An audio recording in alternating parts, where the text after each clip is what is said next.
Welcome to the Loving Truth Podcast, where it's all about finding clarity, confidence, and peace in the face of marriage challenges. And now your host, relationship expert, and certified master life coach, Sharon Pope. Hello, loves. This is Sharon Pope, and this is The Loving Truth. Today, the topic of our conversation is when it's too little, too late. If I had $5 for every time that I saw where a woman had been trying to resolve the issues in her marriage over and over and over again in every way that she could think of, and her husband was sort of resistant to all of those ways that she's just trying to improve the marriage.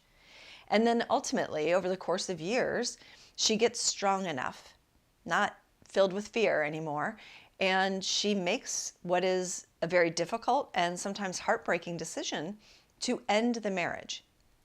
And then her husband wants to do all the things, that she has been asking for years. He'll go to counseling. He's being nice. He's asking about her day. He's trying to engage with her, wants to go out on dates with her. He's watching YouTube videos on relationships. He's listening to podcasts. He's reading relationship books. Like now he's doing all the things, all because she said that she was done, that she had finally come to the decision that she was done. So I'll give you an example of a client of mine. I'll refer to her as Susan. So she and her husband had been married for 12 years. They had 2 children. They were 8 and 5, so they were still pretty young. And they did like most couples did, where they got really involved in their work. She was an entrepreneur. She owned a med spa, and he was in sales for an engineering firm. And they got wrapped up in that, and she felt the disconnection between them. And so she would try to reach for him. Early on, it was like through date nights. She wanted to plan things for them to go out and do. And it was usually just, to go out to dinner together so that they could talk. The problem was that he would go reluctantly, and all they would talk about was kids, logistics, and the weather. Once in a while, they might talk about work, but they never talked about anything outside of those topics. She would initiate sex. He was always too tired. There was nothing left in the tank at the end of the day. She said, you know what, I think this is getting worse. It's not getting better. Would you be willing to go to a couples counselor with me? And he said, no, I don't need that. If you want that, you can go see a therapist or a counselor, but I'm not going to do that. Okay.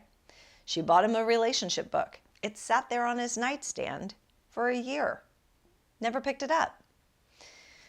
So then, because she gave up along the way, she was trying all these things and nothing was working, and he didn't seem to care that the relationship wasn't working for her.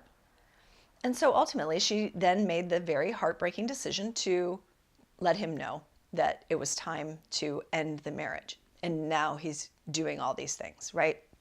So here's the reality. Why does this happen? We don't do what we should do. We do what we have to do. That's just human nature as for most human beings. I'm not going to say every human being, because there's a lot of people who get up every day and take their vitamins, right? But most of us, we wait until we're sick and then we take the prescription. We don't actually take the vitamins. So we don't do what we should be doing. We do what we have to do. And it's no different in our marriages, right? If it requires me to get uncomfortable, which therapy might make you uncomfortable, even sex might make someone uncomfortable, reading a relationship book might make someone feel uncomfortable, especially if it requires me to get uncomfortable. I'm going to avoid it unless I absolutely have no other choice. So here's the issue, is that sometimes that can maybe make her rethink her decision, but for the most part, it doesn't always. So we don't do what we have to do, we don't do what we should do, we do what we have to do. And so that's the dynamic that's taking place. And that's why I say if I had $5 for every time I saw this happen, I would be a very, very wealthy woman. And I'm not making that up. Like, it's sincere. It happens all the time. So if this is happening to you and you're finding it really confusing, I want you to know that you're not alone. This happens all day, every day in my world. Okay?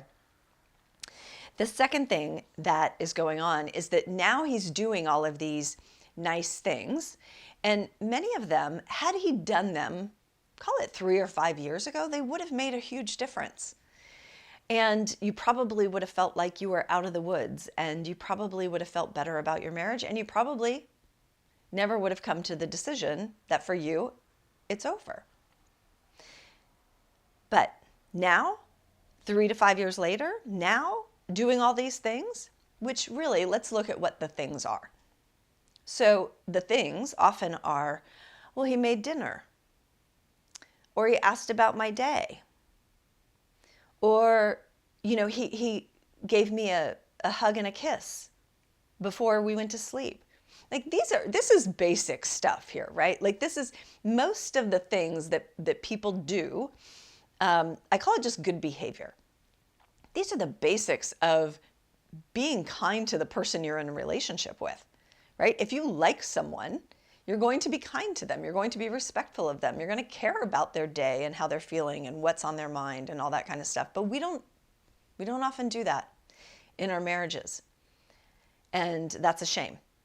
So the things that are being done right now, I really want you to take a look at them and go, are they a big deal, or is this just kind of respectful human behavior? Okay.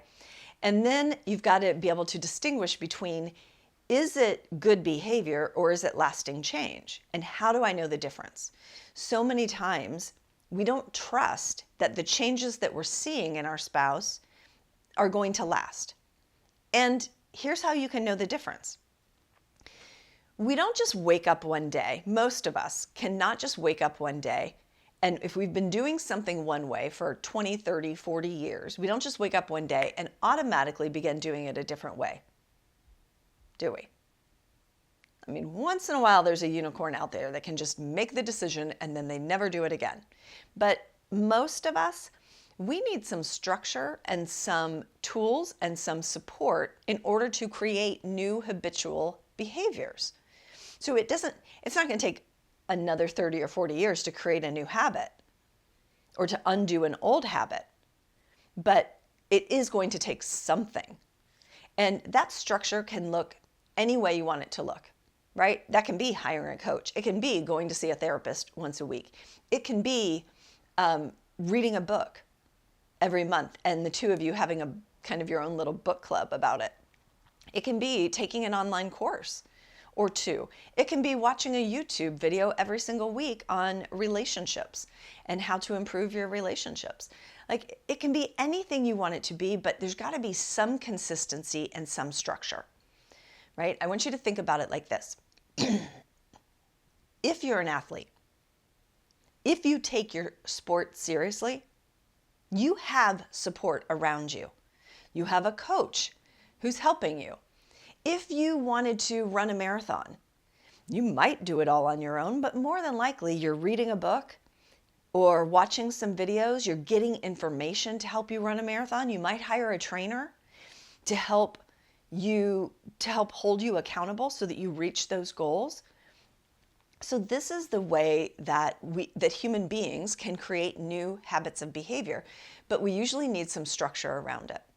All right, so when you're trying to figure out, is it good behavior or is it lasting change? If I'm a betting woman, and many times I am, if there's no structure around it and he's just being nice, it's good behavior. It's not lasting change. And the habits that created the bad or hurtful behavior in the past eventually are going to come back when you take your foot off that gas and say, oh, now our marriage is no longer in trouble and I'm no longer thinking about leaving. So when the threat is taken away, then very likely it's going to go back to the way that it was. I've almost never seen it happen any other way. So I get why you don't trust it. And I want you to think about, like, if you've ever raised a teenager, you know that when they get in trouble, when they get grounded, oftentimes what they do is then they're really nice to you, right? They'll take out the trash without being asked. They'll do the dishes, right? Because they want their phone back, right? So they're on good behavior.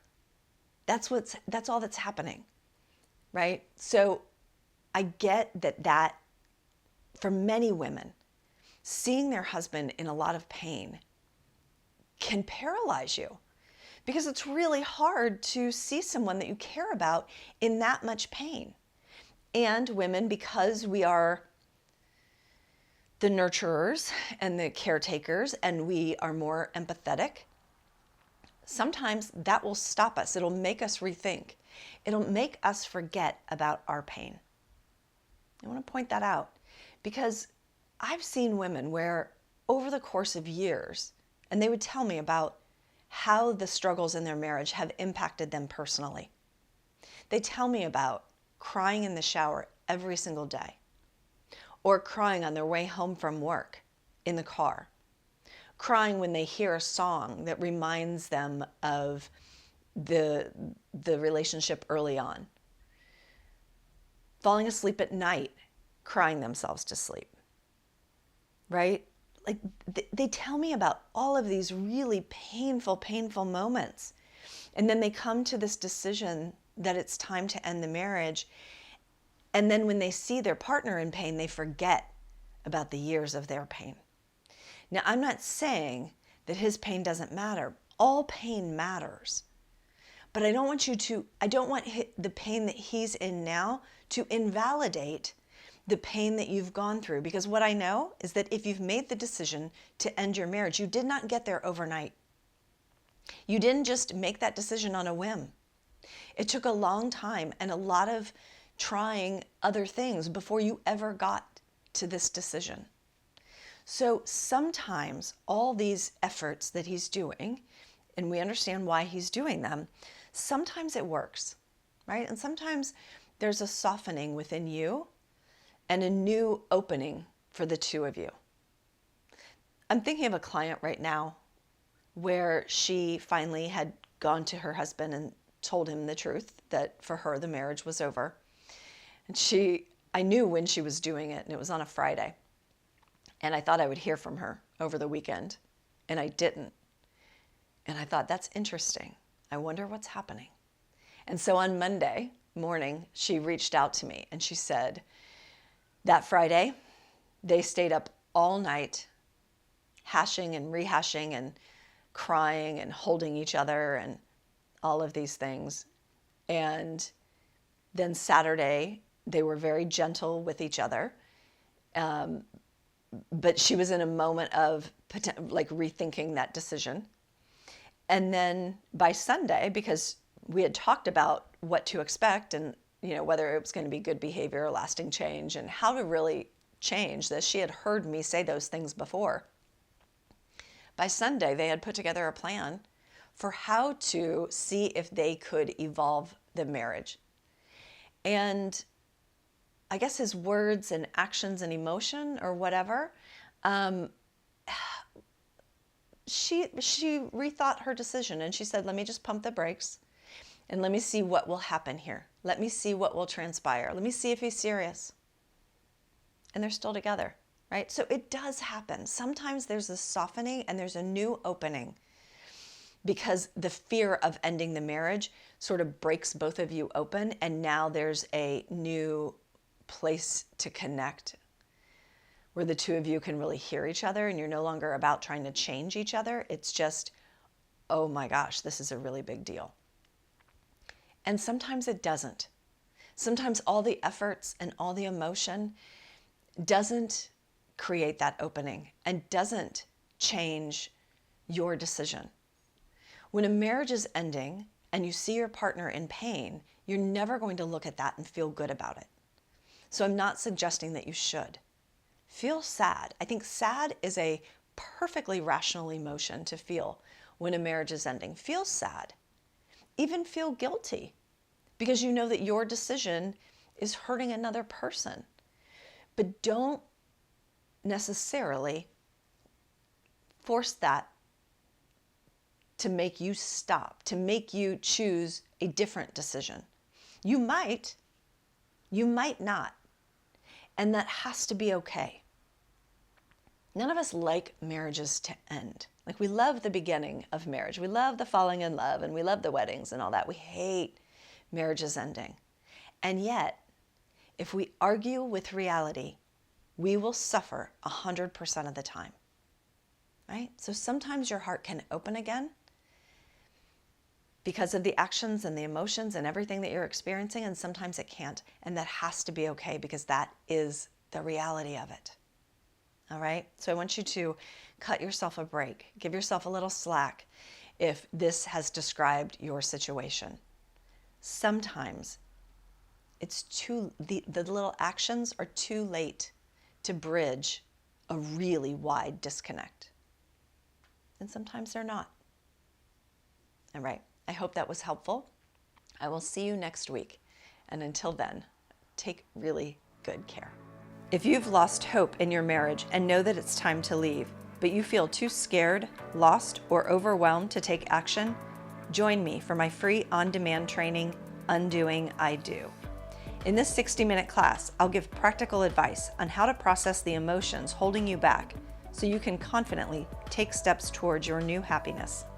This is the same process myself and thousands of other women have used to achieve tremendous healing, growth, and clarity.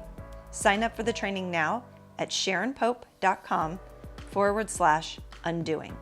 That's SharonPope.com/undoing. I'll see you there.